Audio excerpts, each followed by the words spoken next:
রয়েছে ঢাকা মেডিকেল কলেজে। আপনাকে জানিয়ে রাখি, গতকাল রাতে গণ অধিকার পরিষদের যে চেয়ারম্যান ভিপি নূরের উপর যে হামলা হয়, তার ফলে কিন্তু তাকে এই ঢাকা মেডিকেল কলেজ হাসপাতালে কিন্তু তার চিকিৎসা চলছে।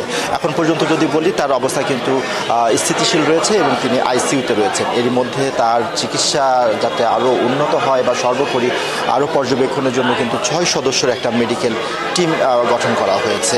এখনও পর্যন্ত আমরা যতটুকু জানি তার অবস্থা স্থিতিশীল রয়েছে এবং তিনি আইসিইউতে রয়েছেন। এখানে কিন্তু ঢাকা মেডিকেল কলেজে এরই মধ্যে বিভিন্ন রাজনৈতিক সংগঠনের পক্ষ থেকে তারা আসছেন, তারা ভিপি নূরের সাথে দেখা করছেন এবং তার চিকিৎসার বিষয়ে খোঁজখবর নিচ্ছে। এর মধ্যে বিভিন্ন যে রাজনৈতিক দলগুলো রয়েছে তারা বারবার একটা কথা বলছেন যে জুলাই আন্দোলনের যে শক্তি রয়েছে তাদের উপর টার্গেট করেই হামলা চালানো হচ্ছে, এমনটা অভিযোগ কিন্তু সবাই ঘুরে ফিরে বলছেন। এখন হাসপাতালের সামনে এখানে অবস্থান রয়েছে জামাত ইসলামের যে কেন্দ্রীয় নায়েবে আমির তাহের সাহেব, তিনি এসেছেন, তিনি ভিতরে রয়েছেন। কিছুক্ষণ পরে হয়তোবা নুরুল ইসলাম নূরকে দেখে এসে তার শারীরিক অবস্থা বা তার চিকিৎসা এবং তাদের দলীয় যে অনুভূতি তার সব কিছুই আমাদেরকে জানাবেন এবং তারপরেই আপনাদেরকে কিন্তু আমরা জানাতে পারবো যে ভিপি নূরের সর্বশেষ অবস্থা কি আছে।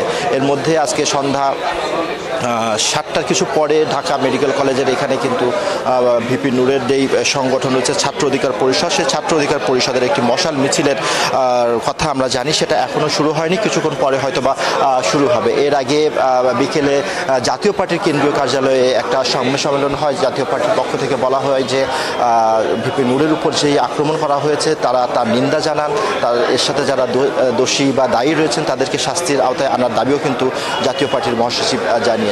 সবটাকে সর্বোপরি যদি বলি, এখনও ভিপি নূর কিন্তু আইসিইউতে রয়েছেন এবং তার অবস্থা কিছুটা স্থিতিশীল, এমনটাই আমরা জানতে পেরেছি এবং তার উন্নত চিকিৎসার জন্য এরই মধ্যে 6 সদস্যের একটি মেডিকেল টিম গঠন করা হয়েছে।